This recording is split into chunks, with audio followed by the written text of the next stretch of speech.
Hey,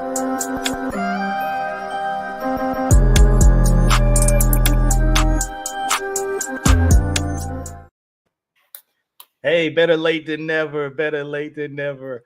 I'll be late for that. FireZone show. We are man. back. We are back. We are back up, joined by a very special guest tonight, Coach DC. All 22 films on YouTube. You know him, you love him. You see the content out there. You know how good it is. So we're very pleased to have him join us tonight to check out this Michigan defense game against Georgia from the Orange Bowl.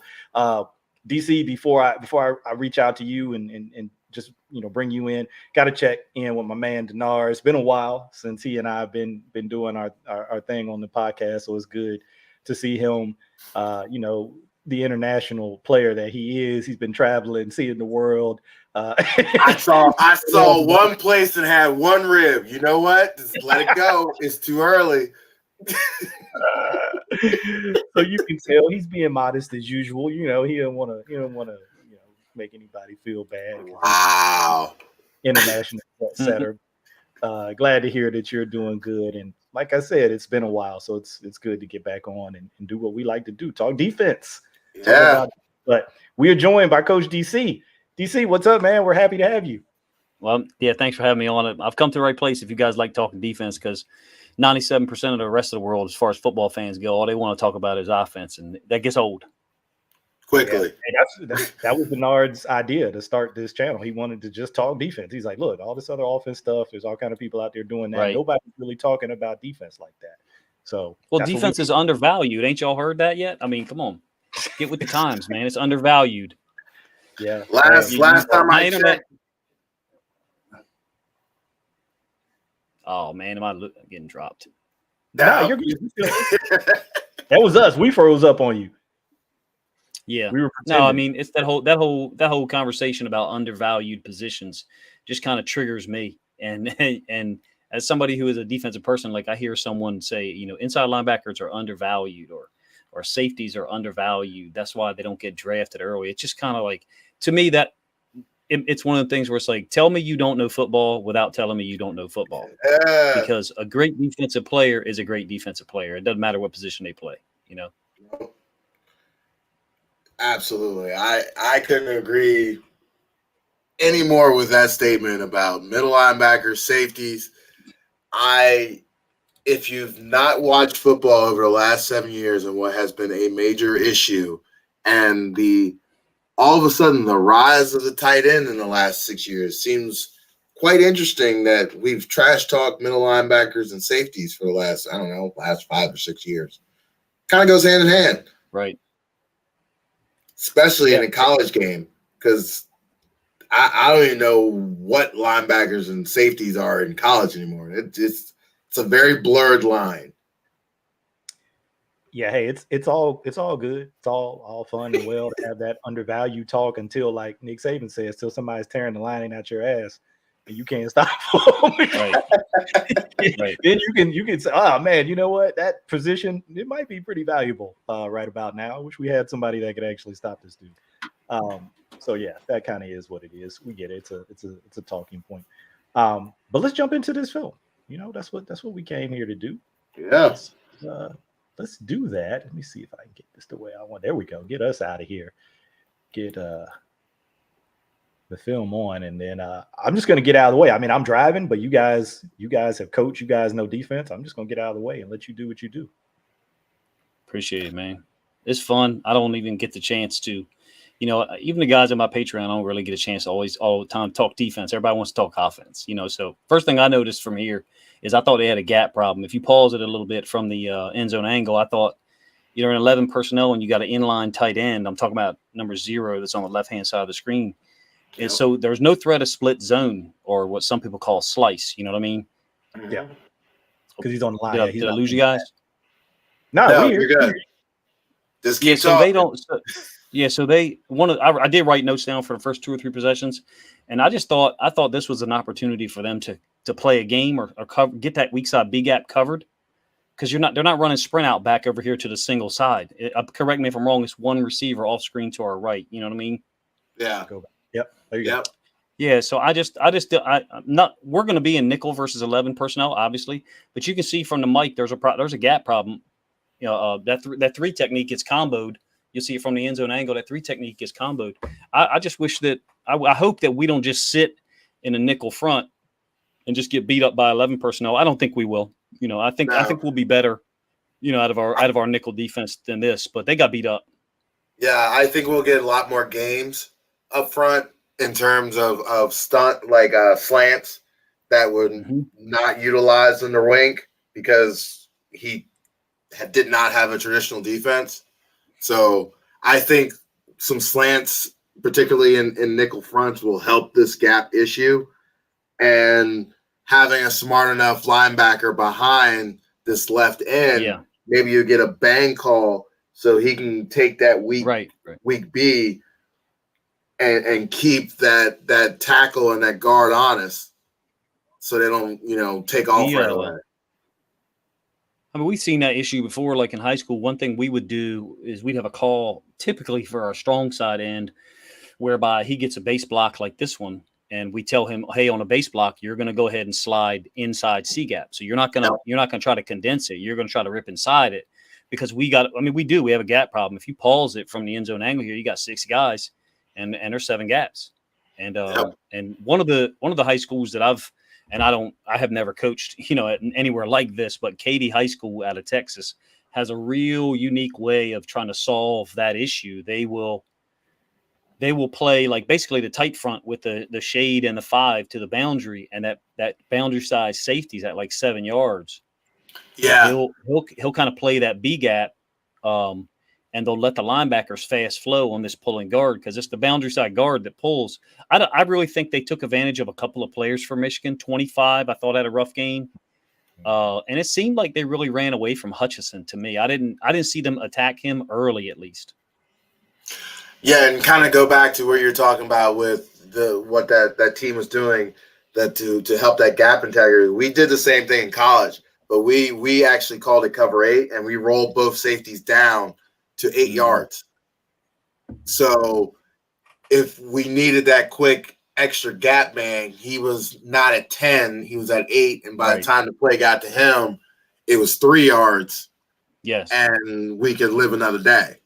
You can see them toes from the end zone. Well, look at his depth there, the boundary side safety. You can see, what's he at, 11, 12? 11.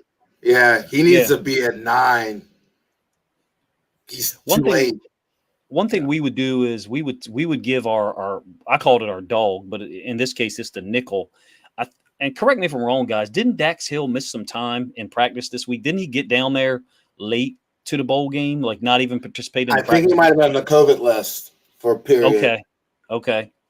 One thing we would do is we would, wherever our bonus player is, or as far as run fits, we would let that edge player rip inside, to the C gap or the B gap. So, like, since Dax Hill is off screen to our left, it would be Hutchinson who has that read, and it, depending on whatever phonetic word we chose to use that week, that was what told him, hey, if you get a base block, you've got to rip inside. So at least we try to get that gap covered because you get in the combo here. The C gap is the area to attack. That's the area to a fast flow attack. I like 12. He's in camp with the Ravens right now, right? The little Mike. Yeah, that was my undercover dude.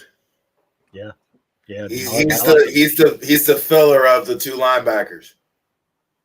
Yeah, I like him. He made some plays like on some, like, what some people call bash. I can't remember who it was against. Maybe it was Illinois out in space. He made some plays that, it's kind of surprising. I'm not saying he's not athletic, but he didn't seem to be the most athletic guy. He seems like a real smart, reliable guy. Mm-hmm. See, this is where I'm a little nervous about in terms of our corners, because this is going to happen more times than not, particularly in a Mike defense.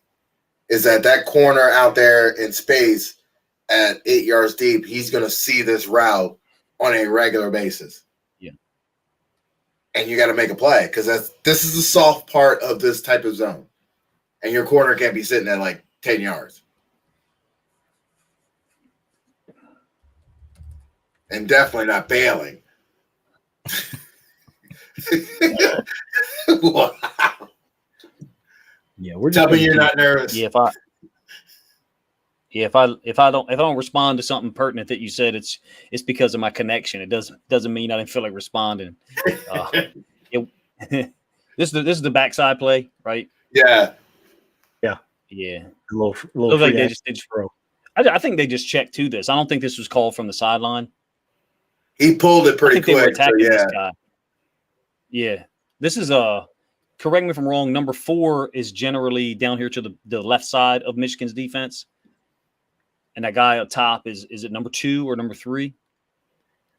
Yeah, 4 is Vincent Gray down there at the bottom. And then 5, is that 5 up top? See, that's why I wanted to use maybe it's that. 5. It seemed like they were going at the guy. I think it seemed like they were going at the guy on Michigan's right. Yeah. More in the first probably 7 or 8 plays. I think we'll see it as we go through. Hopefully my shitty connection will keep me in here. But it seemed like the first 5 pass plays, 4 of them was over there to his side. Yeah, and I think was DJ Turner. I think that's DJ Turner. Was he a freshman this year? I don't remember. I think he's a younger guy. 4 have been there a little while. This is the stunt by Hutchinson and the and the shade, where Hutchinson picks the guard. Yes.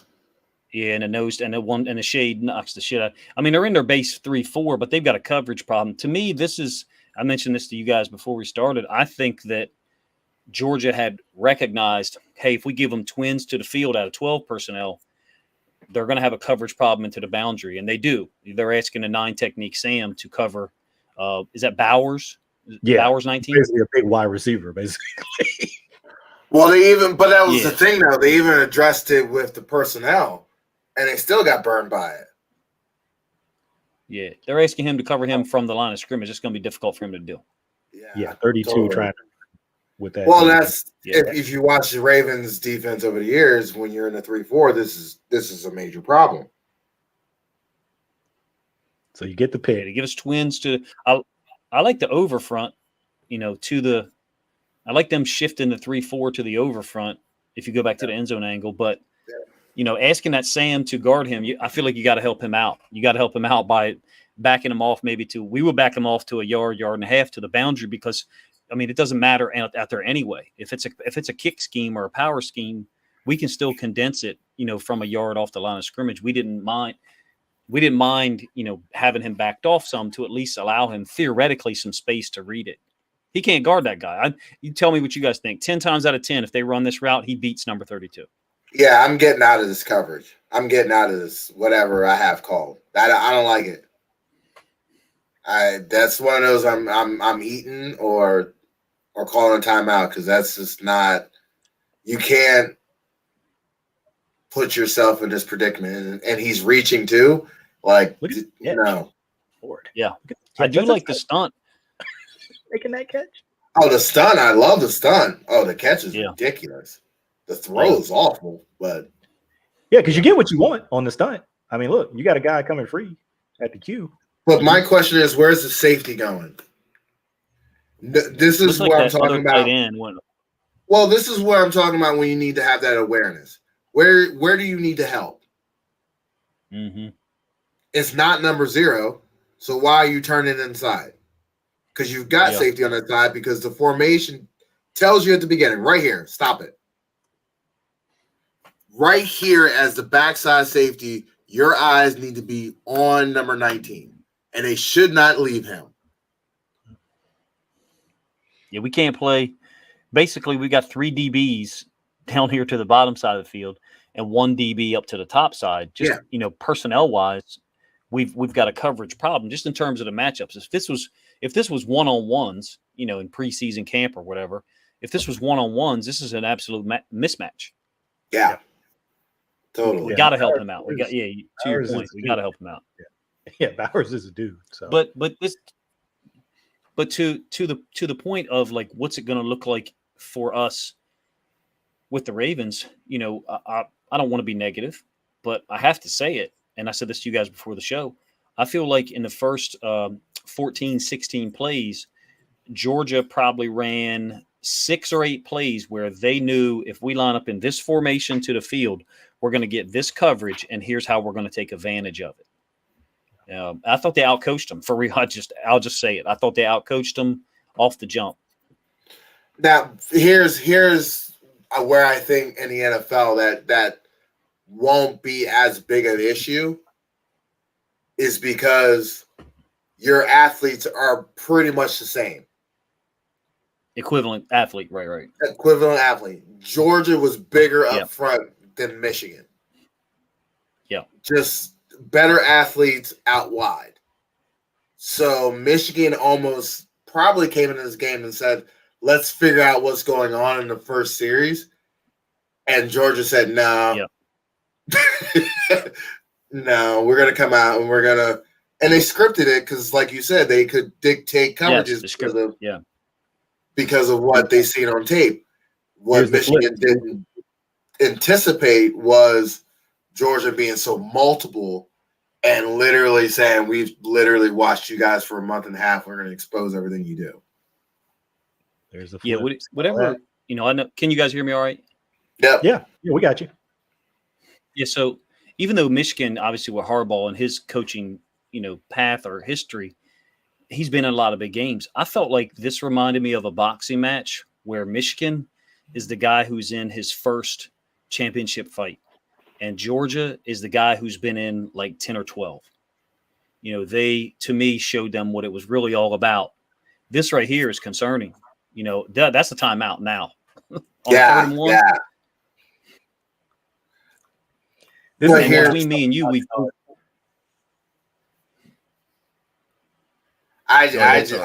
got to be timeout. It's got to be as soon as they start doing this nonsense. Nope. What are we doing? But this has got to come from the sideline. Yeah, and then tell me what this personnel is, because to my knowledge, number 0, number 19, and 86 are all tight ends, right? Yep. Yes. Is 81 a tight end as well? No, he's a receiver.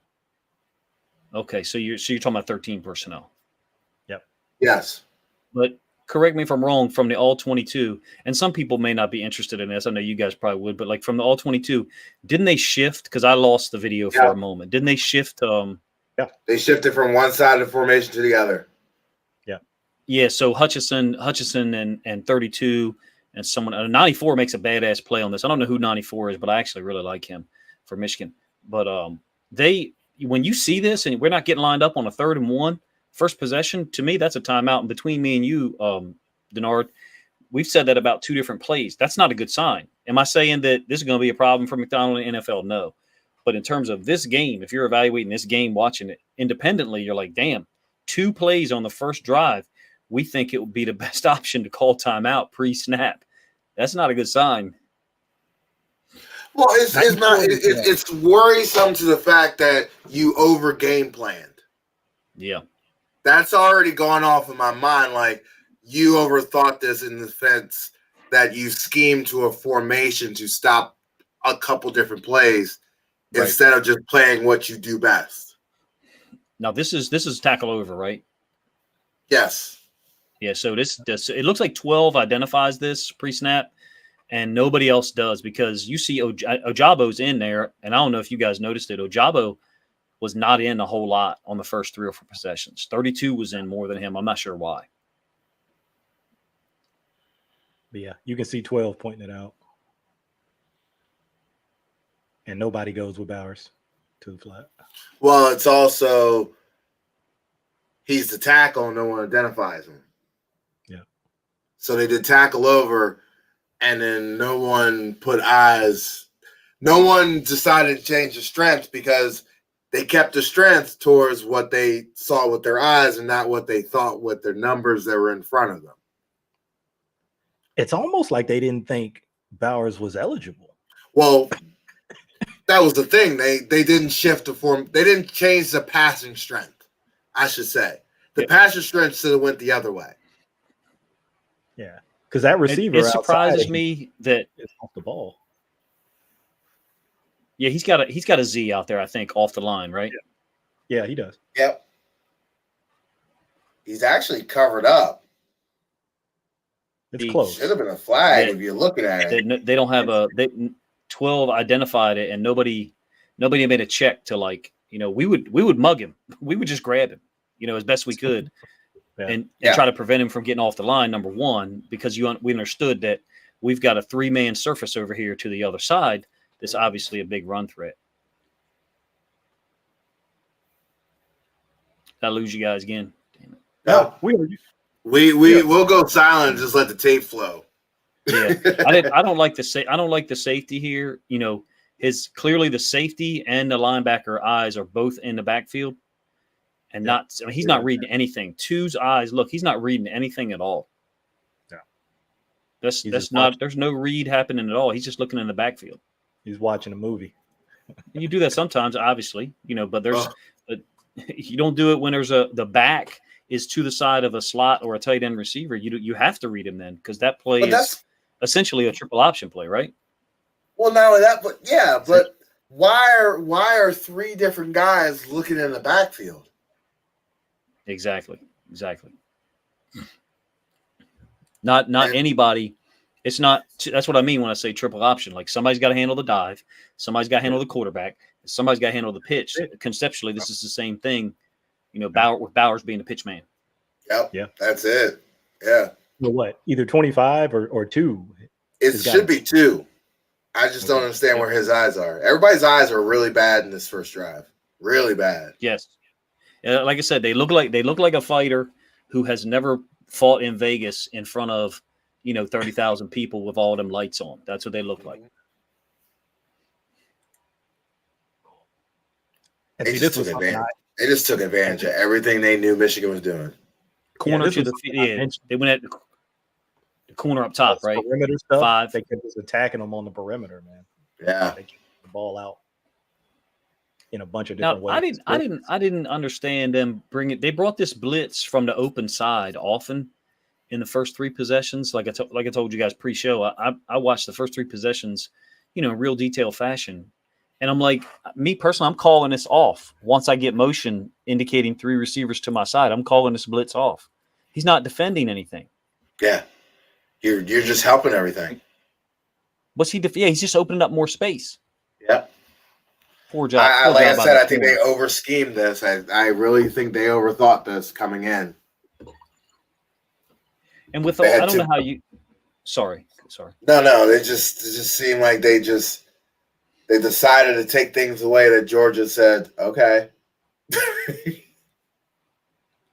You can have that stuff. You can stop. Try to stop the run. To me, it looked like Georgia had issues they were going to give them formationally and personnel wise, because they knew what Michigan's response would be. And Michigan did a bad job, if you ask me, of identifying the tackle over stuff. Like you said, MC, the stuff out on the perimeter, quick game stuff, little bubble screen like this. I think if they play this game 10 times, Georgia should be favored 10 times. But I think this was about as bad a start as Michigan could have had. I don't think it could have gotten much worse. Yeah. I don't know how you feel about coming out in the first series, Coach, but when I was a defensive coordinator, I try to make it as simple as possible. A, to get everybody's jitters out, but B, so I could see kind of what the offense was trying to do to me. And I feel like Michigan went into this game trying to make things happen instead of just letting the game come to them. Yeah. I mean, correct me if I'm wrong. It was 17-0 after three possessions. Yeah, they're getting ready to go down here and score again after that long run right there. Yeah, they just greased them, cut the defense in half. I lost. Well, the safety didn't show up. Play. This is a long run by 4. I don't know. It's maybe 25, 30-yard run, something like that. On it's like split zone slice, whatever you want to call it.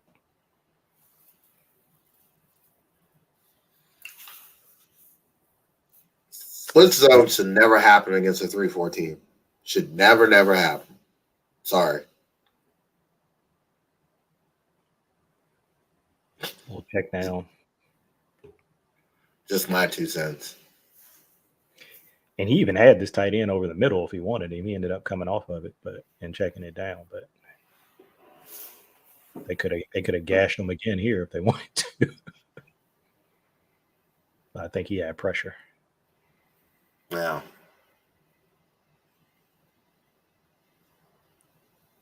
See, he had the tight end. 25 had him. I think it's 25. Or was it 12? It was 25. Just checking down. And Michigan Georgia just had them on the spin cycle. Yeah, first couple series. Just had them on the spin cycle. Yeah, because see there's that fast motion again. They've already used that like 3 times, and they just throw it out there quick. They checked out of it that time, out of that slap blitz.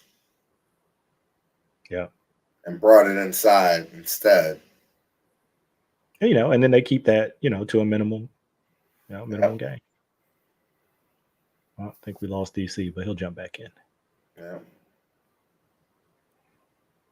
Okay, yeah, we saw that in the Michigan State game. They kept bringing 12 inside. Mm-hmm.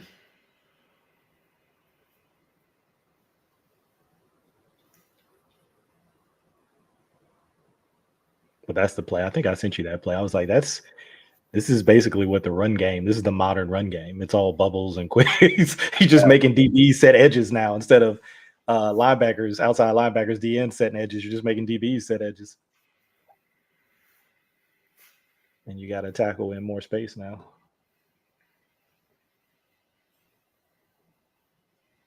And this is, they just kept trying to get to the perimeter, and not trying. They kept getting to the perimeter on Michigan all night. But this was another one, right? This was another tackle over, I think. Well, yeah, this is what you do to teams who are light on the defensive end. Yeah. And it's kind of why the Ravens are bulking up a little bit at defensive end. So this type of stuff don't happen. The Brent Edwards in the world, the Calais Campbells. If you're playing in this semblance of defense, those 2 6'8" dudes hanging out there on defensive ends on rundowns. There's your play halfback option. Here's your play. Got him. You can prepare as a defensive quarter all you want. You just have to react to this. This is hard. Yeah. And Ford, look, let me go back. He got 4 at the top of the route. I mean, he was. Oh, he broke him off. Yeah, you'll see him snap him off at the top of the route. It wasn't like terrible position right there, but then right in there. He gave him that little inside stick, and then he was out. But once again, what is my backside safety doing? Those eyes again. He's watching that movie again, man. Oh, my goodness. He's watching that movie again. Is this the halfback pass? Yes. Yep. The safety is nicely terrible. Designed play. Yeah. The play that Denard called for many times during the regular season, the Ravens games. They never called it. Mm-hmm. Especially when you had you were doing speed options like consistently, like it was just set up for it. Is this the one? Correct me if I'm wrong. Where Bowers gets out in front, takes a hell of a shot trying to protect the halfback. Yeah, he gets thrown back into him. Yeah.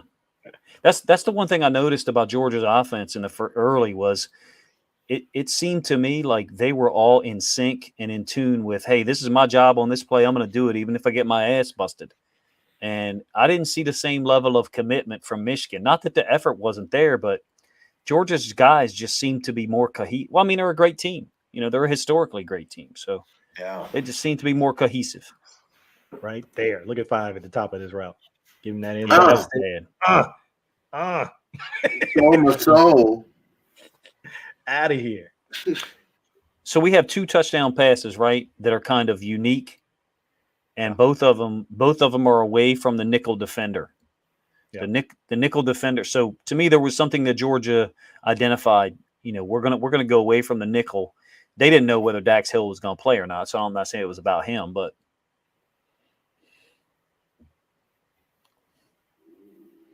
Yeah, scheme. That's what I was telling Denard. I mean, they schemed up these first few touchdowns. Good schemed up stuff, and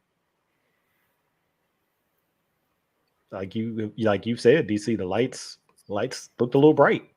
Yeah. Michigan. Really bright. And I think watching it, to me, it's kind of, I mean, I think 32 is a good player for Michigan, but not having Dax Hill on the field the whole time, I guess because of, whatever, COVID list he had been on, so maybe he hadn't been practicing.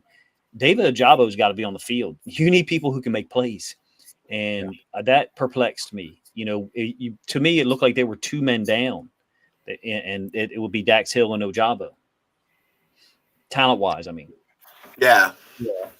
32 is Jalen Harrell, sophomore linebacker, 6'4", 242. And he's a good player. I like him. I like 90. I like 94, who's a bigger, like D-tackle, 5 technique type guy. Yeah. But 94 has a name it's a familiar name. When I first saw it, I was like, oh, is he related? Chris Jenkins. Yeah. I don't think he is. Wow. But wow. See, they're fine here, gap wise. Yeah, Chris Jenkins was a legit, was a legit dude. The other, I didn't like this blitz that they were bringing repeatedly off the edge. I thought they were opening themselves up, and they were trying to make a play. I get it, to stem the tide, but they correct me if I'm wrong, because I know I got lagged out, but they've brought this blitz off the edge, I'd say probably 3 times to this point, maybe even 4. I would say it's closer to 4, maybe even 5. Yeah, there's number 6. Yeah. Oh, that's the same play, but they keep bringing it, and it's no return on it, right? I don't know what they're stopping from it. It's, again, I'm not negative Nancy as far as McDonald being the defensive coordinator for the Ravens at all. But if someone wanted to watch this and have a negative opinion, they could. Let's be honest. I'm not one of those people, because I recognize that they're at a talent deficit, and B, Georgia plays teams as good as Michigan or better 3, 4, 5 times in the SEC every year. Mm-hmm. Well, in the NFL coaches prepping for what they think Mike McDonald is going to do. Well, damn sure be watching it. The offensive coordinators in the NFL, damn sure be watching it. I don't know about you guys. I'm so excited that we got Ojabo. I mean, to think that in 1 year we've gone from, and I like Justin Houston, don't get me wrong, we've gone from being so excited about Owe to now we have Owe, Bowser, and Ojabo all under contract for the next, is Bowser for the next 3 years? I think so. I think his deal. Yeah.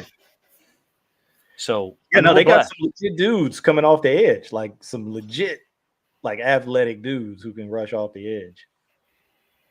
Yeah, and I mean we're very blessed out of that position.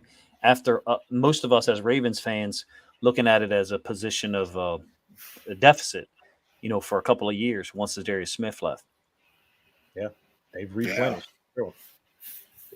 Because we were watching, we watched a couple of Michigan's games earlier this summer, and like Ojabo, like when he was right, that dude is nasty as a rusher. Yes.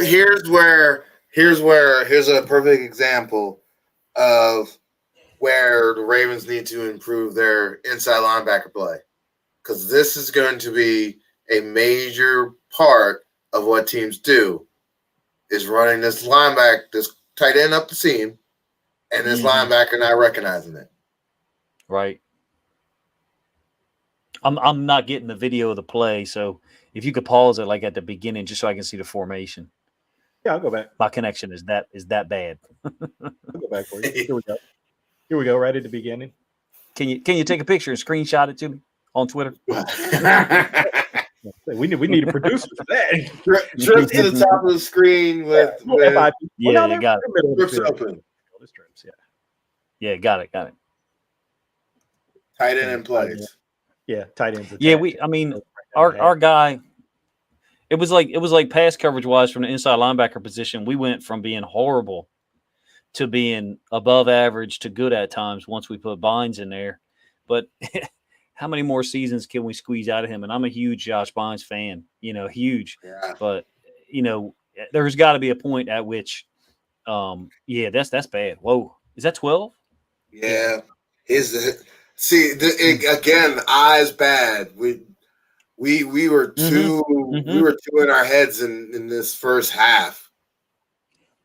But finally, Michigan's better than this. Eyes by the safety by number 2. He's finally, he'd had a couple of bad plays, but finally he got. But that's not even his cover.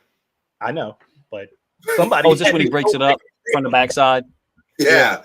Somebody had to go. Yeah, see, and we used to have like a number system tag to some of our coverages, whereby we would tell the kids, like, whatever that number is at the end, that's how many of y'all can have your eyes on the quarterback. We weren't going to let 3 kids have their eyes on the quarterback on one play because you can open yourself up, but we would let maybe one, a particular one, and the kids knew what it was.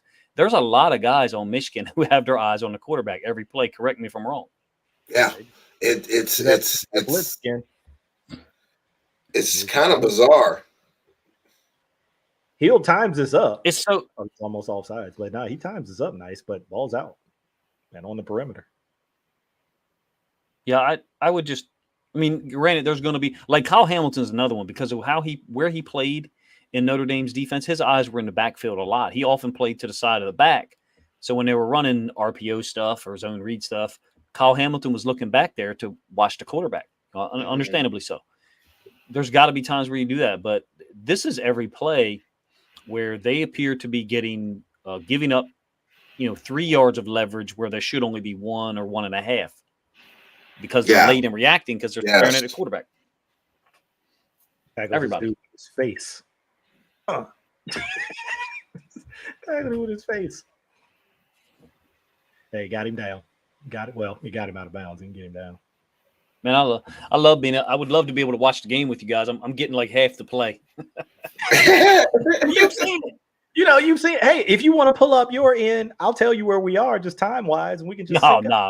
I'm good. One, I know that things did settle down for Michigan eventually because they were, they were down 17-0 at one point, right? This is the drive that puts them down 17-0, correct? Yeah, correct. Yeah, we got one more coming here. Trying to remember this touchdown. I don't remember if this is the one to the running back, the long one to the running back. This is the field goal here, I believe. Right? This is a long field goal. It makes it 17-0, I think. Look at this. Look at this quarterback. This dude runs. Yeah, is this the scramble up to the top side of the field? Yeah. Yeah. Stetson? Stetson can run like that. That was kind of surprising, right? Yeah, look at him. Running away from people. They the mailman. Michigan. Yeah. I did not think, like, again, we often, as coaches, we would often say, okay, if we play this team 10 times and by the 4th or 5th time we play them, they know our game plan. To me, if they play 10 times, Georgia is winning games 6 through 10 every time because they know what Michigan is able to do against them that's successful. But I think Michigan could win 1 or 2 of the first, 5 games. Maybe it's a better example to talk about a 7-game series like they do in the NBA. But point being, once they understand what we're doing to try to counter, their tendencies, are we still going to be able to move the football? And I don't think Michigan was on par with them talent-wise, but I do still think they could have played better than this, especially defensively.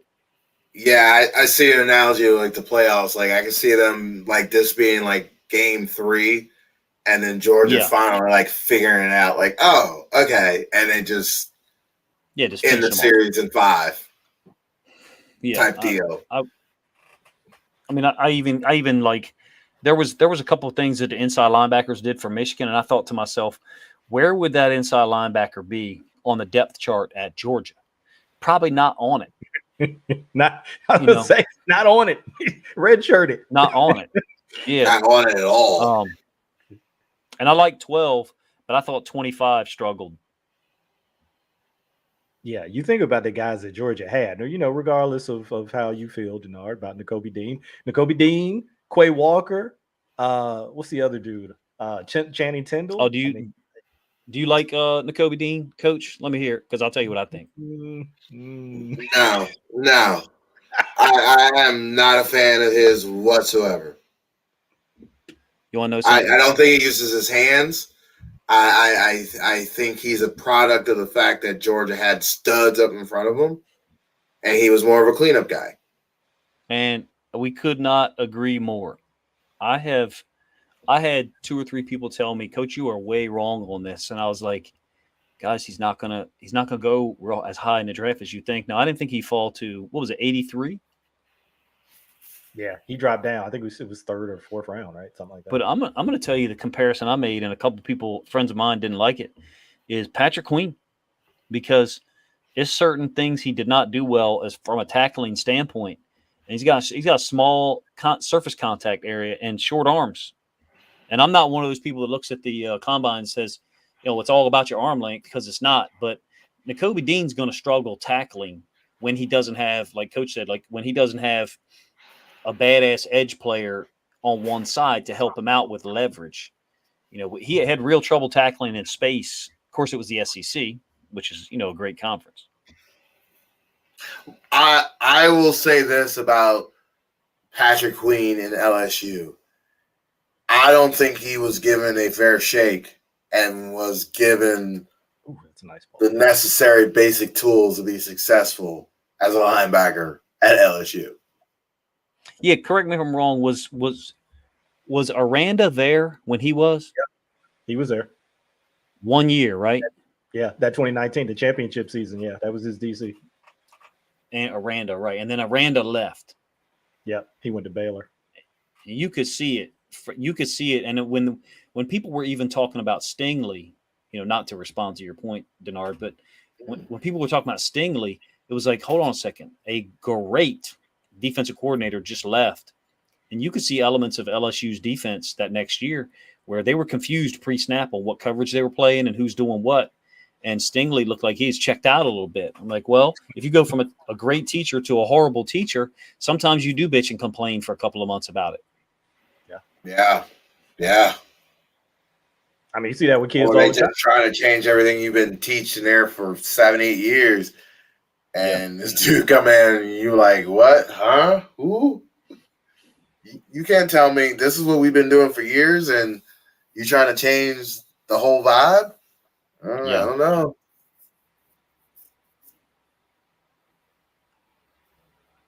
It's an interesting way to go about it. That one to the running back, it wasn't a touchdown. It was just like a 40-yarder. I just remember him running the double move on 25. Mm-hmm. Stetson dropping one in the bucket. Can you MC, do you mind expanding it? And then maybe that will help me be able to keep up with the plays. People can make fun of me for having shit. I don't know what happened. I had it there, and then maybe that'll help. Maybe it won't. Yeah. Okay, my bad. I had it expanded. No, you're good. You're good. I mean, I've been dropped 6 times. So. Hey, but you're back. You're here. Drop 6 times, get up 7. That's what we do. I'm like Joe Frazier against George Foreman. I just keep getting knocked down. Just keep getting back up. That's all that matters. Keep getting back up. I think 25 was a freshman too. Golson, the inside linebacker for 25. For Michigan. Yeah. Is he really? Not 12, but 25. Yeah. 12. I know was a senior. Is he the freshman? How come I don't have his name listed? Junior Colson. Yeah, he's a freshman.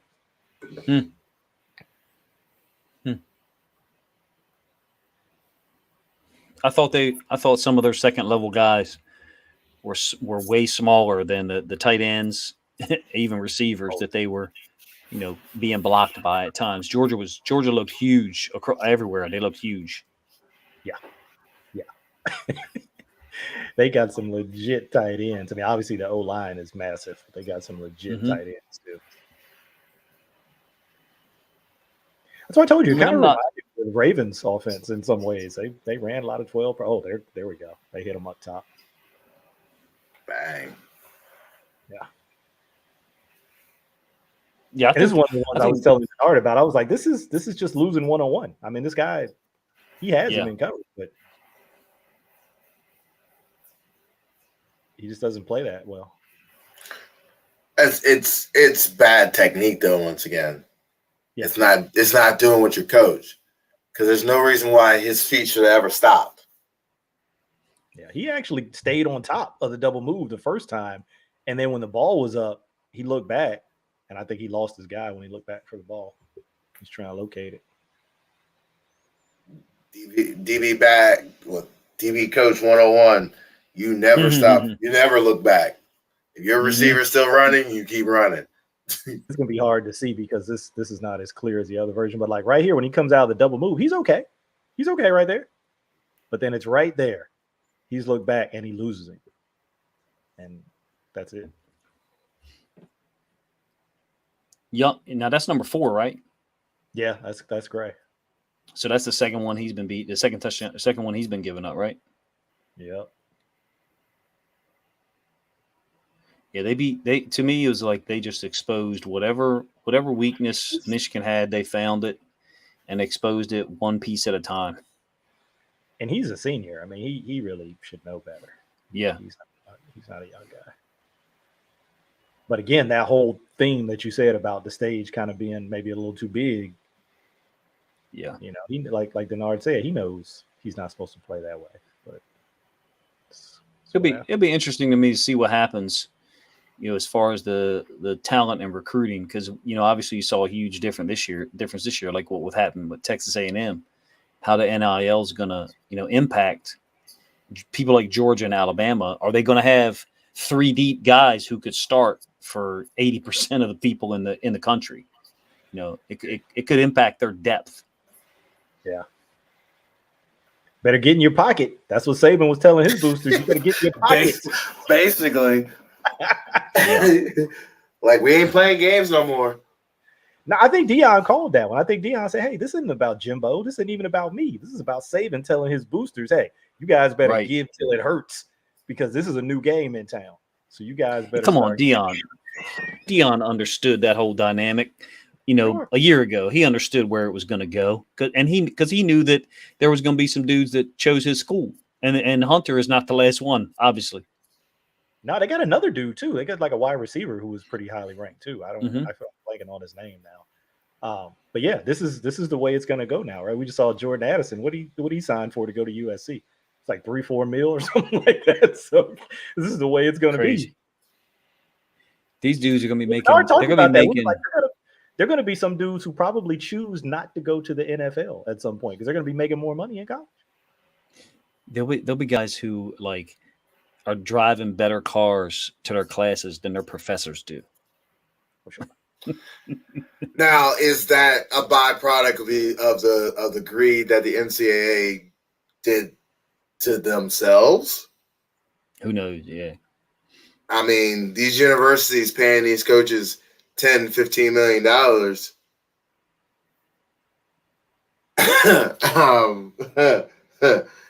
Last time I checked it don't taste that much to coach in college. And since all this is state reported, that's coming from state taxpayer money. Right. Yeah. It's like you're not surprised at certain guys and their salary, right? Like Saban and Kirby Smart. You know, those guys. Obviously, you're not surprised. But I was talking with somebody the other day. The head coach for Iowa, Kirk Ferentz, that coached with the Ravens in the 90s. Yeah. Take a guess what his salary is. And Iowa's a good football program. They're a good football program, but it'll shock you. What's he make? Ferentz, he's been there forever. 98, I think, maybe 99. Is he $1 million? Under $1 million? $7 million a year. Okay, I'm way low. In Iowa? At Iowa. Look it up and see. Tell me if I'm wrong. But I mean, that's absurd. Not to denigrate anything about Iowa. They got a great football program, you know, and their offensive line. That's how come we got Linderbaum, because we have that connection with Ferentz, and anybody that comes through his program and he puts his stamp on, people want. But $7 million for Iowa, what? I mean, I'd be interested in what he's getting at, what the guy's getting at Maryland, Mike Loxley. Hey, good for Kirk, man. Good for Coach Ferentz. I'm not gonna clock nobody's pockets. Good for him. Right? I'm surprised by it, but good for him. But what's gonna happen when a guy makes more than his coach? It's probably gonna happen. Because you think about it, there are going to be other great players. Think about great players in the past. A guy like Tebow. Think about how much money Tebow would have made. Or Reggie Bush on NIL. So those guys, there's gonna be guys who come through who are or Dion player. Sure. What would Dion have been worth? Yeah. I mean, it's gonna be crazy. Peyton Manning. Yeah, that's a whole new world. Shoot, Peyton Manning coming out of college. Oh my goodness. I keep losing the video. That's why I'm not commenting on the gameplay. So my apologies. Nah, this is at this point they're up. It's 27 to I forget what. Yeah, yeah. Georgia's about to start running the football here shortly. Yeah, I get like maybe 3 seconds of the play, and then it freezes up on me. So that's why I'm not commenting on any of the technique stuff. It's obviously not that I'm not interested. Here's the one thing that I know the Ravens are going to have to solve in terms of how Mike McDonald runs his defense is you got to have athletic linebackers to cover the ground that is going to be asked in this defense to cover. And you got to have the IQ to do it because you can't be chasing things. You can't be reacting late to it. You got to understand everyone's job around you. And then not only that, now you got to look at the formation, what play could be coming, what seam or whatever that might be. I don't think those guys are on a roster. Yeah, it's like Queen's athletic enough and Bynes is smart and aware enough. If you could combine them, that'd be great. Yep. Yes. But that's I guess you could have combined them into Bobby Wagner, right? You have a guy who's big, strong, generally pretty athletic and very smart too. Or went ahead and nothing against Tyler Lockenberg or whatever his name is. Linderbaum. How about taking Devin Lloyd at 25? Devin Lloyd is the guy that I thought was the best inside linebacker in the draft. He would have solved. You would have gotten Hamilton and Lloyd, and your defense would have been set for the next 5 years. Was he down the middle of the field? Where did Jacksonville take him? When did he go? Lloyd? 27. Yeah, later. Yeah. Okay. Who do you guys think? I don't know if you guys watched any of my draft stuff. What do you think was the Ravens' plan at 14 and then 23? Obviously, and then we traded back. Who do you think we wanted to get? You and I talked about it. I thought they were at least considering a wide receiver before there was like a crazy run on wide receivers. I think we were going wide receiver. Guys. I don't know which one it was. I heard that it was Wilson. That's the scuttlebutt that you hear. I think they were looking for one. I don't think they expected all the receivers to go. And obviously, they didn't expect Hamilton to be there. I thought that I think and I believe they were going receiver at 14 and a Dax Hill at 23 or 25. And we did not because we didn't think Linderbaum would be there at 23 either, but he was. I think that was what they had planned on. Look, this is the same formation they hit them on earlier, and we're Michigan's in the same look. Yep, I would personally think they might have been looking corner. I think they have some reservations in terms of Peters coming back at full steam. Right. And then they don't have pure corners. They don't have pure zone corners on this team at this moment, which is also a problem. Yeah, and then they couldn't pass Hamilton up. So now instead of building corners, building from the outside in, from the sidelines in, now we're going to be doing it the other way, building from the safeties out. Ozzy's ghost told him to do it. And hey, they went out, they drafted a couple corners a little bit later. They went out and signed Fuller. So, they're still trying to address it. We'll see how it goes. I hope we don't put Fuller in the slot. I've watched probably 3 games in the last day and a half, and I would say that he's very instinctive as an outside corner. His instincts are to cover, which is what he's always done, right? His instincts are not to be a nickel corner. Like, we would be better served with some of the other guys on our roster doing that as opposed to him. And who knows, like you said, Peters might not even be ready to go early. And we may have Fuller starting on our left side until Peters comes back in week 7 or 8 or whatever it is. Right. Well, and there's apparently some people in their building who really like Marlon in the slot. Yeah. And so Fuller may be out there. They do. Stop it. That's what they said. Stop it. I'm just telling you what they said. Maybe in zone type situations. Right. He's good in zone, yeah. But do we need to put on a Bengals game and watch what stiff hips do? Hey, listen, I'm just telling you, scuttlebutt, word on the street. Take it for what it's worth. It might not be worth anything. No. But people need to stop sleeping on Brandon Stevens. Yeah, I think they're going to have to use Stevens in there, particularly early, especially if Peters is not ready to go week 1. They have no choice, I think, but to put Fuller outside corner on our left, Humphrey outside corner on our right, and then, Stevens, Hamilton, and whoever else, on the inside when they go. You got TJ, you're going to have Chuck Clark, so you can make it work in the inside. Yeah, I don't think that you can't do it the other way, because then who the hell plays? I'm talking about if Peters is out. Yeah. For the first 6. There's no way you can't do it with Marlon on the inside, because then who the hell plays right corner? Yeah, not when Peters is out. That scenario would be like if you had a healthy Peters. Yeah, right. Have Marlon inside. For those who say they like it in there. I'm not saying I'd be the biggest fan of it, because Denard and we both kind of saw it the same way with him in the slot. Obviously, he can play there. He did, but I don't know that I like his. I don't know that I think that's his best fit. Who you talking about? I lost the audio for a second. Sorry. Marlon. Yeah, I like. Got you. Sorry. I really do like Stevens, even though I know he didn't make any plays on the ball last year. In terms of, he had a couple. I mean, he didn't have any. He didn't have any picks. He didn't have anything that pops as far as stats for those people who concern themselves with that shit, and only that shit. But to me, Stevens was trying to play the coverage he was asked to, not get beat deep. And I thought Stevens played quite well up as an overhang player, and against 11 personnel stuff. I thought he played quite well, especially against the run. I like him. Yeah, he'll stick his face in there.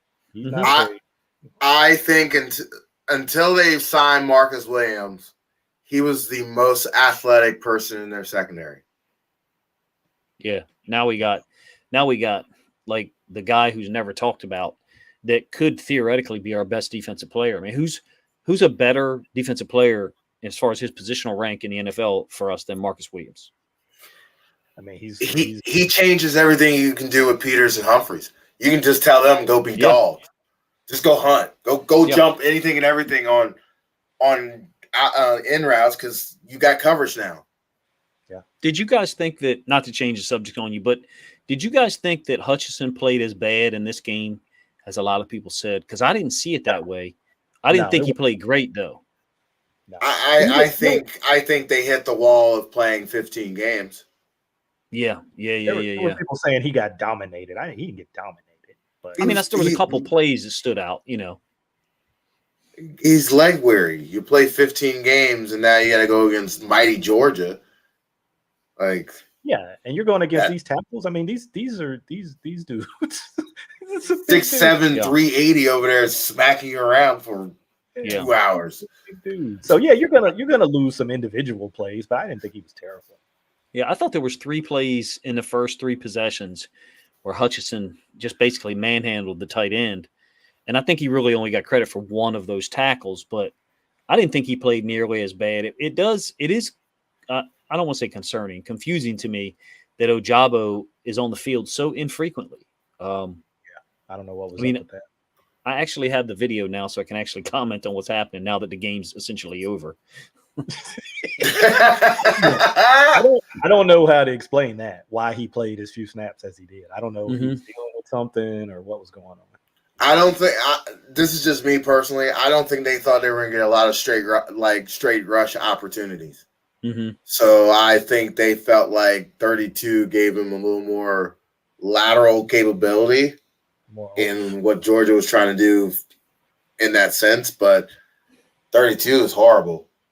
I like I like Ojabo against the run a whole lot better than he gets credit for. I just don't see it the way other people do. That like not that this is what you were saying, but there are people who have said like, oh, he's a speed rusher and that's it. It's like, no, he's got better technique against the run than you think.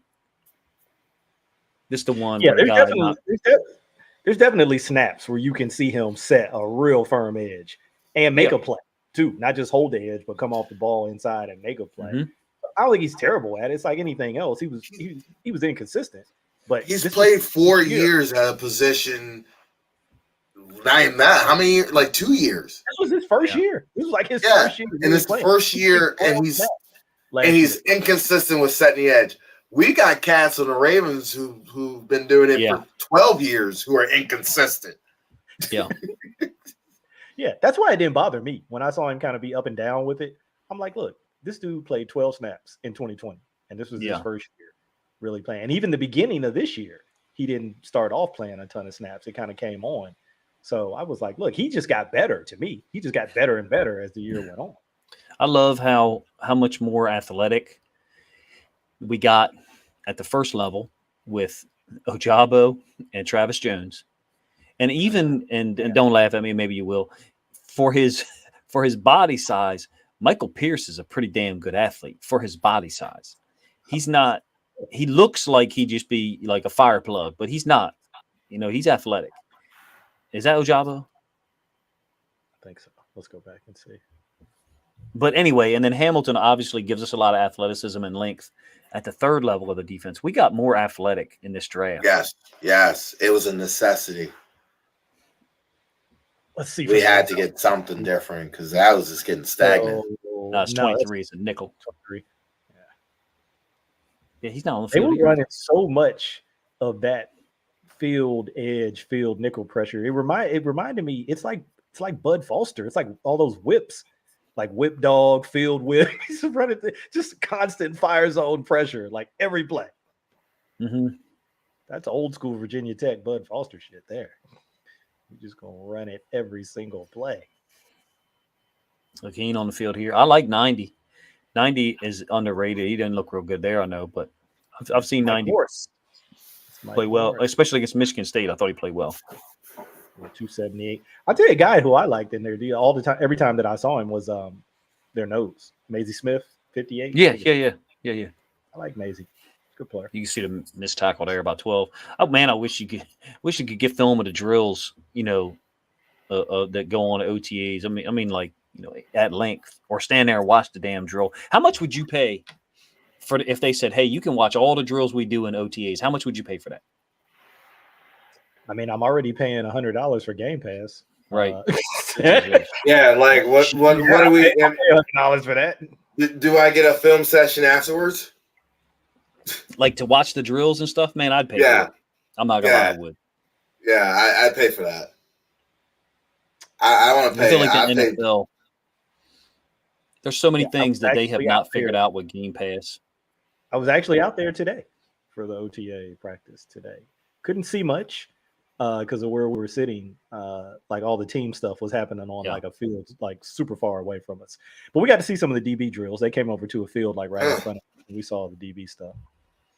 This is the type of stuff you scream at yourself as a coach. Like, how many stop the tape? Like, literally, I would literally be the coach. Like, who is not Velcro Man in this film? I got 11 guys on this film, and 10 of y'all, 9 of y'all can't get off blocks. Yeah, so 41. Yeah. Not really sure what's going on here with 41. What is like everyone's stuck on a block. Yeah, is really 41 the guy got like root hogged or something? Somebody went at his legs. Yeah, like he ran up in there, and I'm like, "What are you gonna do?" Yeah, and he got snatched for trying to do there because he's trying to make a play in a hole that is not designed for it. I mean, is he trying to take the team off somebody? What was he doing there? It's one of my things where, like, they talk about you need these more athletic, smaller linebackers. I'm sorry, there is still a time and a place where you need what's the guy from Wisconsin? Got drafted a little later than I thought he would. Chanel. Yeah, you need a plugger. Like 6'5", 250. You need that guy still.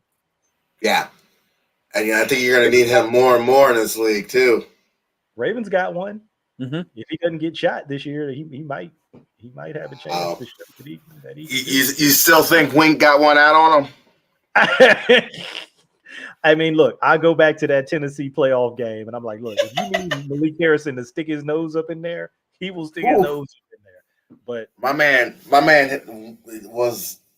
he shut down the running game by himself. Him and McPhee, they were on a mission, and Campbell, all those dudes were in a mission. They were on a mission in that game. But he just kind of fell in. He got into the doghouse, I think, after the shooting deal, and even before that, when he was actually still playing, a fair amount of defensive snaps. You and I were, looking at some of those games, and he was swimming. The head was swimming a little bit. McPhee's like my favorite. He's my favorite Raven, right? Yeah, like McPhee's for real. A dog. That guys like Pernell McPhee and Josh Bynes and a couple other guys are like what I would say is my litmus test when I talk to people. Because if they're like, yeah, he's okay, he's no good at this, he's no good at that, though, I'm like, okay, that's how I know that I don't need to spend a whole lot of time listening to you, because there's certain things that like a guy like McPhee can do on one side to just shut down the whole side as far as a running game, just shut it down and by himself. By himself. Did you ever see there's a guy Brett Coleman that does NFL game breakdowns and stuff, film studies? Yeah, I've seen this channel.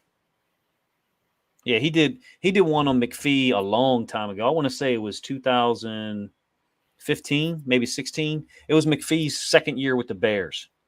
And he basically said, look, this is the best edge player against a run that I've seen in my time of watching the NFL. And he said that about Pernell McPhee, not against the pass, obviously, but against the run. And there's a place for people like that in the game, like you said a couple minutes ago, Denard, about linebackers. There's still a place for people like that in the game. The game's not so modern that you don't still need to stop the damn run at times. Yes. Hey, look, I think there will always be a place for a dude who is violent. Violent with his hands. Let's preface that. Violent with his hands. Yeah, he wasn't just trying to like fit blocks and just like fit up. That's right. People. He's trying to people and put them on their ass. I look at a guy like him and I think I see a guy who could coach the position as far as technique goes if he wanted to, because he has such a high level of awareness. Okay, if I put my hand here, this is the reaction I'm going to get. And then on the next play, I'm going to start to put my hand in the same place, draw that reaction out, and then use my complementary move off of that to beat your ass. And McPhee understands that. I feel like he'd be a great coach at the technique. Yeah. Just like Bynes would. Yeah, okay. I think we're at the end here. Bynes is like a walking coach right now. Mm-hmm. I mean, I was telling Denard at the end of the practice today. They were wrapping up and kind of standing over there and talking about some stuff, and the guys were getting ready to walk back towards the locker room, and he gathered that whole inside linebacker group, and they started running laps around the field. He wouldn't let them leave the field. He was like, "Nah, we're not done yet." Because I think there was some stuff that happened during the practice that he wasn't crazy about. And so I think he was like, nah, we're not done out here yet. I do like the young guy. I do like the young guy from Auburn. Is it Zacoby McLean? Yeah, Zacoby, man. I do like him. He's that type of thug that you need. Yeah, I like him. Who's just gonna run up in there and just melee holes. Yeah. For no reason. I've only seen 2 games of him. I haven't seen enough, but I really liked him. I thought he was real active. I watched a game from 2020. He has 17 tackles. It was against a pretty good team, and I was like, "Oh wow, he's on a different level." I like him. Yeah, he's a hair on fire type dude. Like, it's not always under control, but it's always running hot. Like always. We coaches, we could fix running hot to turn that down. Right. That's right. To a simmer. But we know when to let that thing fire go, because you're gonna need it every once in a while. John Thompson used to say it. He's like, "Look, give me a player like that." He said, "I can't motivate a corpse." That's right. I can deal with that. But if you're not right, yeah, we can't. That's why he never had a problem with Iverson. He's like, I can deal with Iverson. I got no problem with that. But you got a guy who, doesn't have energy. What can you do? You need at least 4 or 5 of those guys on your defense. Maybe not, that incredibly hot, but you need them.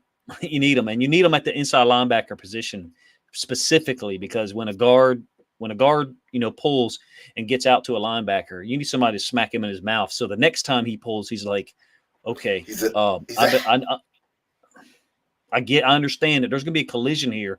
I'm not just going to dominate somebody. If you watch Queen last year, you guys can correct me if you didn't see the same thing, but I thought the way he took on blocks improved as the year went on. Yeah, he flipped the switch. He did a film session. Cleveland. You did? Man, I wish I had more time to watch.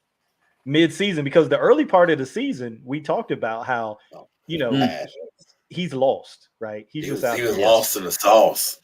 And then we said, look, if he would just go 100 miles an hour, right? If you're wrong, you're wrong. But go 100 miles an hour. And he just started lighting people up. And the part that would... This is what it can be. If it had been a coaching, let's do it this way. This was one thing, a point I tried to make to someone. Bynes was on the roster, not in the preseason. No, he got cut by Carolina, right? Yep. Yeah. So, but then we brought him over, and he was on a practice squad at first, and then he was active, but didn't play a ton the first 3 or 4 weeks. Am I correct? That's true. So at some point, Queen starts playing better. I said to a friend, I said, think about it this way. Let's say we fired our inside linebacker coach in week 3, and we brought on a new inside linebacker coach in week 4, and all of a sudden Patrick Queen started playing great. What would you attribute his success to? You would attribute his success to the new coach, right? Well, this is Josh Bynes, and I really think that it was a bad move bringing in Rob Ryan. Horrible. He did not have the commitment to technique, I don't think, at all. And I like the Ryan family. I'm a huge Buddy Ryan fan, but I'm not a huge Rob Ryan fan at all. Yeah, that just didn't work out. That match didn't work out. And you can see that whole crew got cleaned out. Yep. Like all those dudes are gone. Not just Wink, but Ryan, Drew Wilkins, they cleaned out that whole crew. I like the staff on defense. I do now. Now I do. You can't have linebackers who are moving around. That's like a cardinal sin. Mm-hmm. No. Or in a bad stance. You gotta be in a good stance, I mean, some of these stances we were watching, like when Harrison was in a stance, like his feet were wider than his shoulders. I'm like, who first move you got to do is you got to do the moonwalk to get ready. I like you got to get his feet underneath of him so he can move. Yeah. Not only do I like Zach Orr being there as the inside linebacker coach, but I like the OLB coach they brought in from Miami. I think he'll have an impact, because I did not like our outside linebacker position the last couple of years. Yeah, he's worked with some dudes too. He's worked with some dudes. He had a couple of young guys in Miami when he was up in New York. What was the dude's name? Who was a DN up there? Olivier. I'm blanking on his last name. Olivier Vernon. He worked with him a little bit, so he's been around some good edge players. But yeah, I don't know. I'm not gonna say anything bad about Drew and Wink. I mean, look, they were here. They had some good years. I will. and it's not personal. It is not personal about the gentleman. The scheme was just out of date. And if you're not ready to keep moving forward, I just thought it was so funny when broadcasters came on and they talked about how the Ravens would dominate rookie quarterbacks or quarterbacks that haven't seen the defense a couple times. Yep, I know what you're gonna say. And you turn around and I mean, you just saw Andy Dalton literally just come out and understand the basic one-on-one against a team that runs a lot of zone fires is you throw at the blitzer. And once you figure that out as a quarterback, this defense is easy. Yeah. I like what we got staff wise is way better than what we had last year. And that's the thing I think that'll support McDonald when we were kind of being somewhat negative early in the film. You know, the thing that I guess I need to remind myself of and other people is like he's going to have a great staff to support him. Zach Orr, we kept the corner coach, right, and brought in a new safety coach. Yeah, Hewitt's still here. Yeah, and the new LV coach, and we still got was it Weaver? Yeah, D-line, he's still here. Yeah, he's got great staff to lean on. I don't think they're going to let him get. This might sound wrong. I don't think they're going to let things happen like what we just saw against Georgia for real. Yeah, makes sense to me. And just the players, you got guys now. The light's not too big for these guys. They've been on the big stage. These guys are not gonna be in a situation where, like, not the vet guys. I mean, obviously they got rookies, but Marcus Williams, Marlon Humphrey, Marcus Peters. The stage ain't too big for these dudes. They've been on the big stage. So you're not gonna have to worry about that effect, I think, for sure. But I think it was the Chicago game, really. When Denard was like, oh my goodness, he was like, you gotta get him out of here. You talking about Wink? Yes. Yeah. After the Chicago game, I was done. I was done in the preseason, but everybody's like, give him time. No, the Chicago game was death nail. Did you think, Denard? So do you remember? We gave up the 4th and 11 touchdown. Obviously, you remember that. But the next possession, in between possessions, the broadcast showed Harbaugh face-to-face, eye contact conversation with Wink. Not nose to nose, but they were having a conversation. And you could tell that there was some level of Harbaugh saying, we're not going to do this again. The second down play, do you remember he blitzed no one? Yes. And that to me was Wink's way of saying, okay, MFer, you want to tell me not to blitz 5 or 6 guys? I won't blitz anybody. Let's see what happens. I thought that was a really immature thing and really, I don't know, it reminded me of a teenager being chided for doing something wrong and then going way far in the opposite direction to kind of show you're not going to control me. I thought right then and there Wink was gone. Gone. I thought they were. If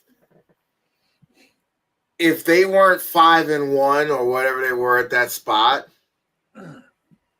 they may have fired him after that game, because the 3rd down and the 4th down call, when he literally could have changed the coverage when they came out and called timeout, and they literally said, "Hey, we know you're gonna blitz. We're going to max protect and throw over the top." And Wink said, nope, you know what? I'm still going to bring 11. Yeah. Yeah.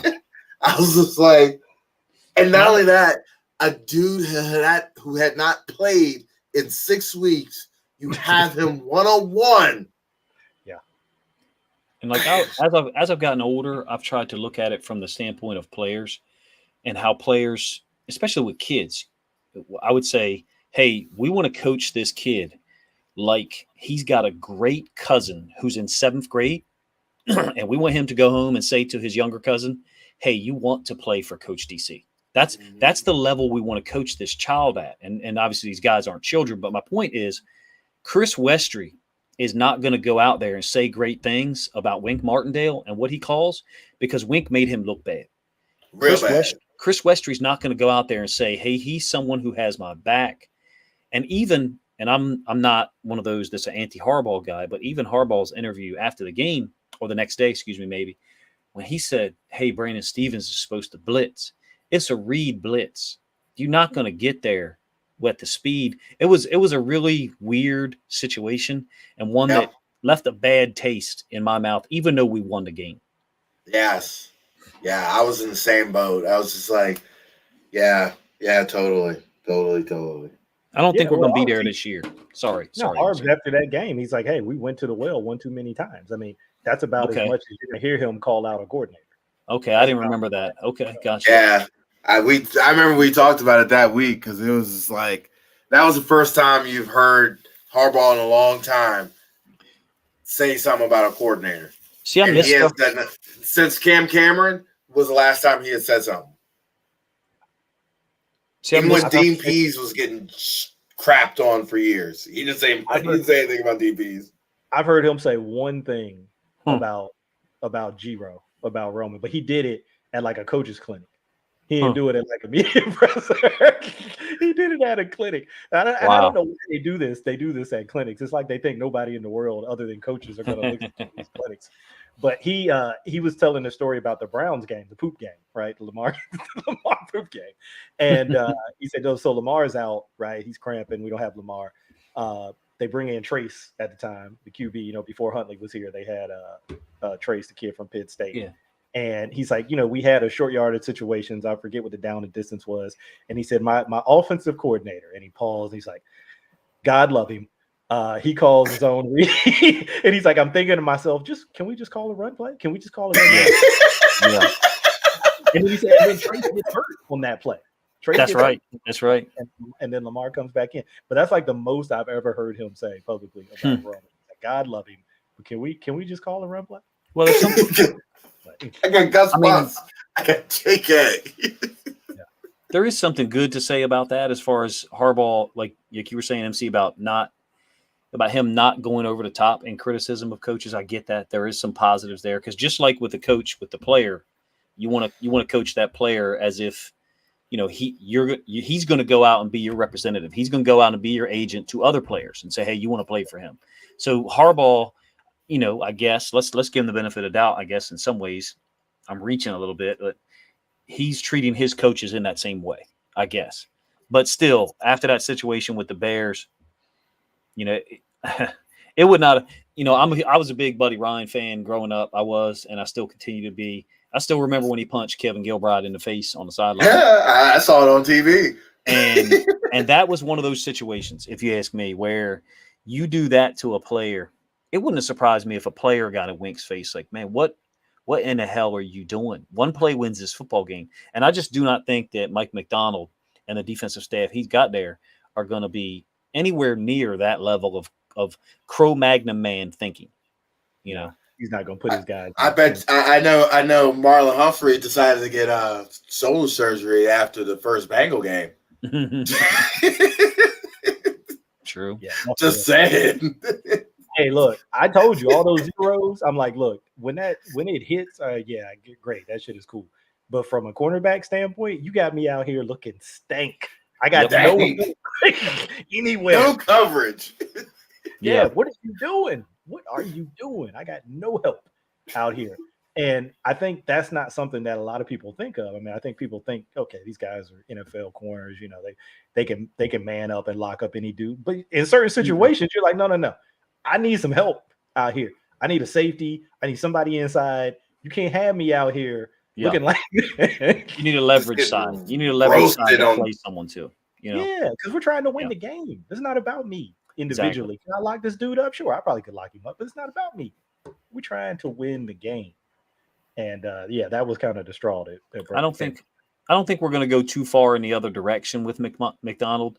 Because I know that was kind of the point of this exercise with the Georgia game. I think we'll be more multiple. My only concern would be, when you're multiple, you got to be able to check into those coverages quickly on the field of players and then make sure everybody's on the same page. I think we have the guys to do that. First of all, Josh Bynes is going to help people. He's going to communicate stuff. You can see that. And then, I think on the back end, whether Chuck Clark's here or not, Chuck Clark, Kyle Hamilton, Marcus Williams, Marcus Peters, those guys can communicate and make sure people are on the same page. I think we're going to be way better defensively overall, even though we're not going to be so dominant against the run. Were we number one against the run last year? I don't remember if they were one, but they were up there. They were. I would say top 3. Yeah, my guess. You guys tell me what you think. My guess is we'd be top 10 against the run and top 6 or 8 against the pass. I would suspect that's the range we'll be in. I don't think we'll be top 5 against the run. I think we're going to have some lighter boxes with McDonald. Yeah. Yes. Yeah, I can see that. And I think that's why you see the Urban signing. You see the Pierce signing, which is big bodies up front and going to let the linebackers and the safeties clean up everything else. Yeah. Makes sense. I love what they've done. Yes. I just need a better. If you're gonna move Chuck Clark and you can get a good linebacker, that's what I'm doing. That's the only thing I'm doing. Yeah, but I'm keeping Chuck otherwise. Yeah, other than that, I want to see Chuck stay. I'm a big Chuck fan, so I'd like to see Chuck stay. I've always liked him, but I think he's gone. But I've always liked him because the story's great, right? I mean, a guy who was he 6th round? Yes, 6 or 7. 6 or 7. 6. How do you not love the story, number one, and how do you not love the character that he shows? Just being able to play multiple positions. What he did in 2019, stepping in on 3rd downs and playing inside linebacker, I thought was wonderful. Gave us a great look. I'm a real big fan of him, but I'm gonna be honest with you. I think he's gone. I think in the next week or two he's gone. I do. Even being out there yesterday and today, says a lot. With everything that's swirling around with him right now, says a lot of guys would just be like, "Yeah, I'm not going to OTA." And you know what too? There's times where you think of relationships in the real world or whatever, where something's almost broken, and then for whatever reason it stays together. This could be a moment where if Chuck Clark does stay, it kind of pulls people together because it really shows, hey man, there's a person here who really cares about his organization and his defense, because he was still here when it was trade talks with him. That does say a lot. You're absolutely right. Yeah, absolutely. Yeah, I don't think Harbs wants him gone at all. No. I don't know what they're doing in the front office, but I don't think Harbs wants him out of here. I think they're going to move more. I think it gives them the safety depth that they need, and they're going to be much better on special teams because of it.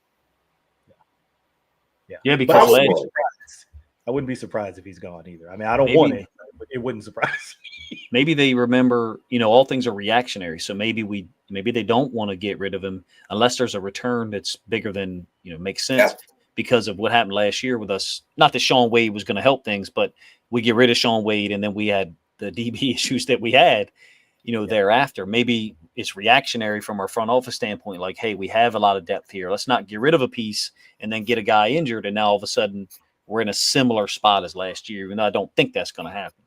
Yeah, unless you get your socks blown off before camp, I'm going into camp with him. And maybe something happens during camp that allows me to A, either move him, or B, thank God we didn't move him. Right. Yeah, because there's a lot of depth. I agree with that. I think how things played out last year with injuries, I think is been kind of the theme running through all of the moves that they've made over this offseason. It's just, get good players always get good players, right? Get the best players you can, but build depth. Are you guys like I am? Because sorry if I interrupt GMC, my bad. No, you're good. Are you guys like I am? I thought the draft was a home run. I liked it. Yeah, I liked it. I have my issues with Kyle Hamilton. Mm-hmm. Yeah, me too. If he's kept inside of a 15 by 15 box, I think you hit a home run. But if you ask him to start covering guys in the slot longer than 20 yards down the field, no. Yeah, he's definitely. I don't think he's a great. He's not a great middle of the field free safety, and he's probably not even he's not an exceptional half field safety either. I would say I agree with you. I would say he might be unbelievable though at the second level in zone and making plays. The play against Florida State, not the interception from the other side, but the play on like a 4th and 1 where he attacks the running back to the boundary, hits him on the that to me is like, I don't know 6 or 8 other guys who make that play that I can think of. That one shocked me. Yeah, he's one of those guys. Now he's built differently than this guy because he's taller and he's got wingspan or whatever. But it's like you need these second level players. You need these guys who can kind of play in the wings, almost like on basketball, like a wing player, right? And it reminded me, and Denard knows I love this guy, the dude that the Browns drafted, dude from Notre Dame, 28. I'm blanking on his name now. If I remember his number. That dude, Browns. Yeah, he is a heat. The linebacker. Yeah, he is a heat-seeking missile. Yes, they're both those linebackers are heat-seeking missiles. Yeah, that dude. I don't know if you can really even technically classify him as a linebacker. I guess that's what they classify. You're talking about JOK? They call him JOK. Yeah. He's disruptive. He's disruptive, and he gets places where you would not anticipate someone being because of his speed and his burst. Yeah, so he does it differently than Hamilton, like different body types, whole different way of doing it. I'm trying. You need that second level wing disruptor kind of guy, I think, in the modern NFL. I probably make too many basketball references in my videos because for like 25 years I played basketball like 360 days a year. That's just how it was where I grew up. And I I never forget the first time as a point guard I went up against a 1-3-1 with like a 6'6" guy on the point and then 2 6'5" guys on the wing. It's like there's nowhere for me to throw this ball. There's nowhere. They might as well have 7 guys on defense. Let me just give the ball to someone else and move over here to the side. And Hamilton reminds me of that because he's got that length and the burst. It's not just the length, it's the burst because the football field is way wider than a basketball field. But I think the same principle applies in that he's going to be able to be in areas and spaces that you really don't think he would arrive in. Yeah. You can see that in Notre Dame. Some of those like free access throws when he's in the slot and they're trying to throw those little hitches out to number 1. He's just knocking them down. He's getting out there and knocking hitches down. You can't throw that 5, 6, 7 yard hitch because he can cover that window, and so you can't throw that out there. So yeah, it's gonna be cool. It's gonna be cool to watch all this. But I didn't realize we've been going almost 2 hours. I need to let you guys go. Yeah, my bad. No, I love it, but I know people, they got lives and families and stuff like that, so I don't want to keep people up any longer than we had to. But do you go to all the OTAs? You said you went today? No, I just looked into this. I have a friend who is a PSL owner, and he was like, "Hey, they give us tickets to some of these things a couple times a year. Do you want to go?" And I was like, "Sure." That's awesome. so I've never been to one before. This is the first time I've ever been, but it was pretty cool. But you couldn't get real close. You said you couldn't get real close. Nah, they were on like so.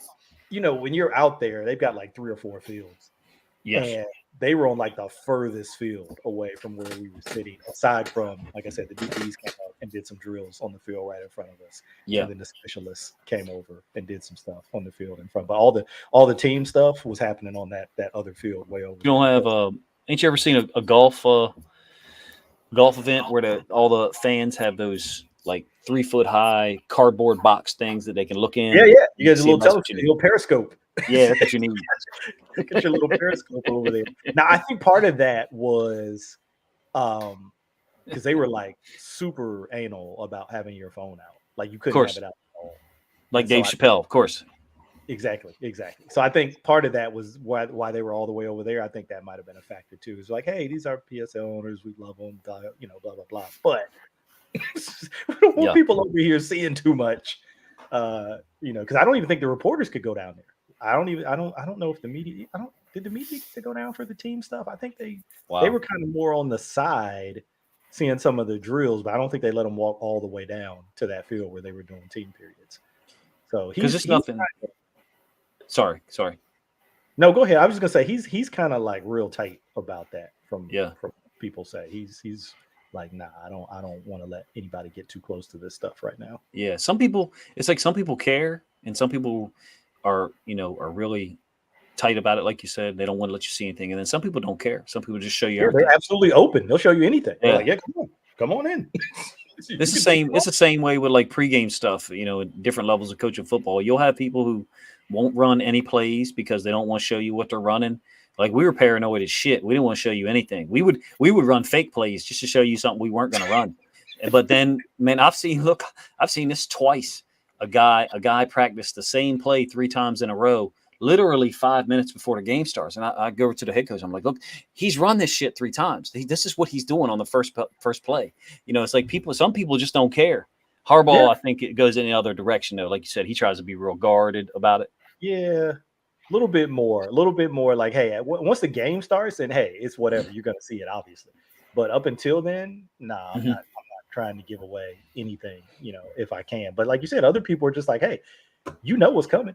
You still got to stop it. I don't care if you know about it, but I don't think you can stop it. Yeah. Packers did it forever. Old school Packers. Everybody knew what the hell they were running, but yeah. Can you stop it? Can you stop it? Yeah. So, but hey, man, I appreciate you, Coach DC. Thank you so much for coming on and doing this, man. It was fun. Yeah, Hopefully man. Thank you. Together and do some different things. Maybe do I don't know, but just some other projects, some other things in the future coming up. Yeah, definitely. There's not a lot of us out there that love defense. Love it.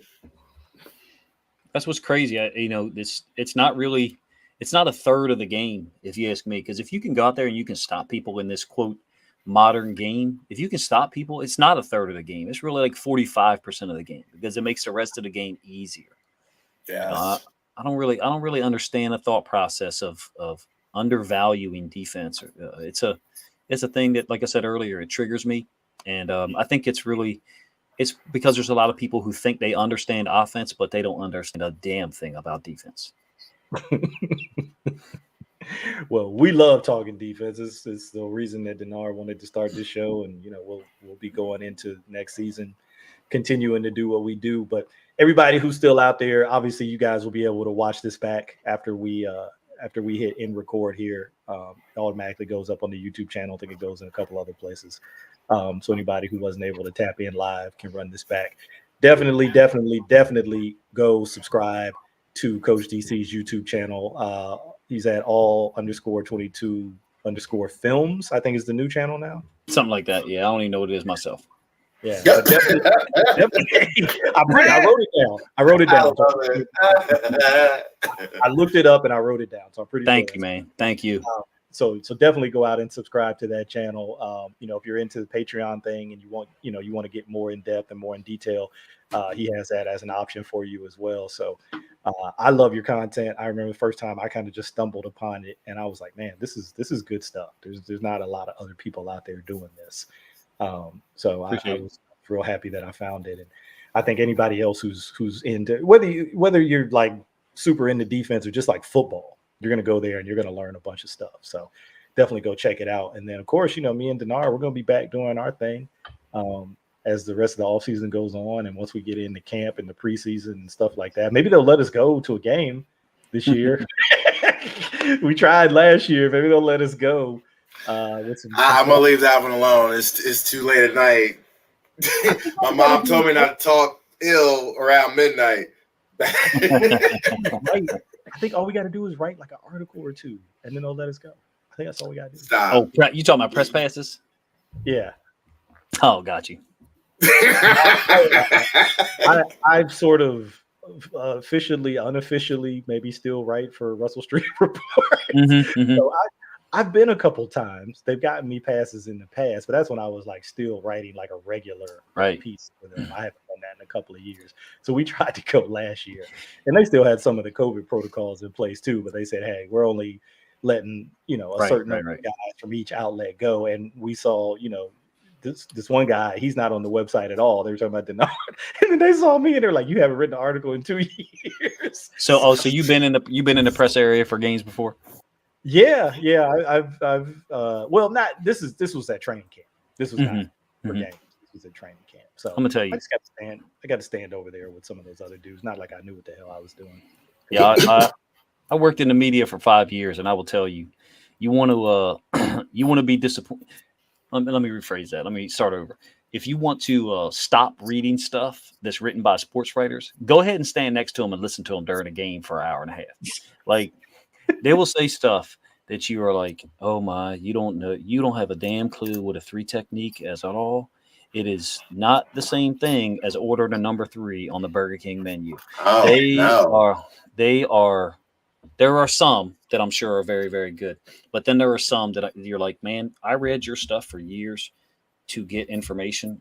I do not read it anymore. I'm going to be honest with you. There's a lot of people that I could not sit next to in a press room. And like I said, I worked in some of those places for like 5 years. Yeah. See, that's the perfect place to end, because now you've got me interested and I might start like asking names and, and we don't want to do that. We don't want to get into names. All right. We're going to keep it. That's good advice for everybody to keep in mind. Just my bad. Be careful who you're reading out there. Mute my mic then. Mute my mic then when you want to be done.